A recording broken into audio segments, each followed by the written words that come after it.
ne crois pas qu'on ait à présenter Armand, mais cette exposition me fait penser que l'œuvre n'est pas connue comme elle devrait être, tant je considère, et nous sommes nombreux à le penser, qu'il est une figure absolument majeure de l'art de ces années 50-80, si vous voulez.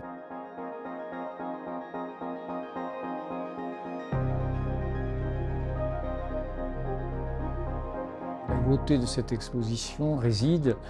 dans la qualité des pièces que Georges-Philippe et Nathalie Valois ont pu rassembler. Et c'est dans ce choix-là que j'ai eu à sélectionner les pièces qui sont présentées. Nous voulions montrer l'extraordinaire diversité du travail d'Armand, la diversité de ses séries, la diversité de ses techniques et la manière dont Armand s'était toujours situé avec une extrême intelligence par rapport à son époque, par rapport au contexte même tout aussi bien social, politique qu'artistique et sociologique.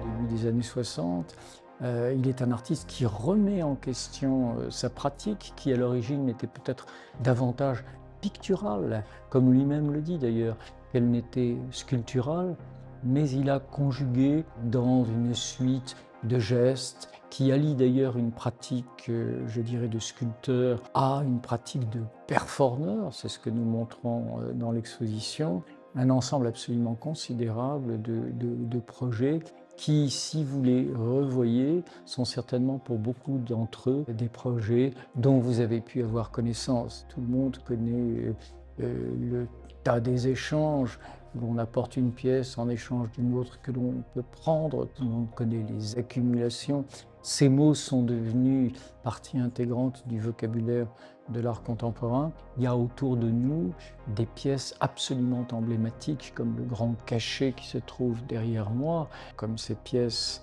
réalisées avec la Régie Renaud, qui sont des pièces d'une force et d'une diversité incroyable. Le grand piano calciné est pour moi évidemment une pièce majeure, puisqu'elle est l'écho du Chopin Waterloo, l'autre pièce qui se trouve dans les collections du Centre Pompidou, est certainement la résultante d'une action, d'une performance, d'une intensité formidable, qu'on comparera d'ailleurs à l'œuvre d'autres grands artistes dans la scène, disons, internationale dans laquelle il s'est inscrit lui-même très tôt. C'est fort peut-être de cet intérêt que j'ai pour l'art très contemporain que j'ai essayé, de rebond en rebond, de donner à cette exposition le sens, non pas d'une rétrospective, mais d'un questionnement toujours rejoué sur des questions qu'Armand pose aux matériaux, qu'Armand pose à la société, qu'Armand pose, somme toute, à son statut d'artiste.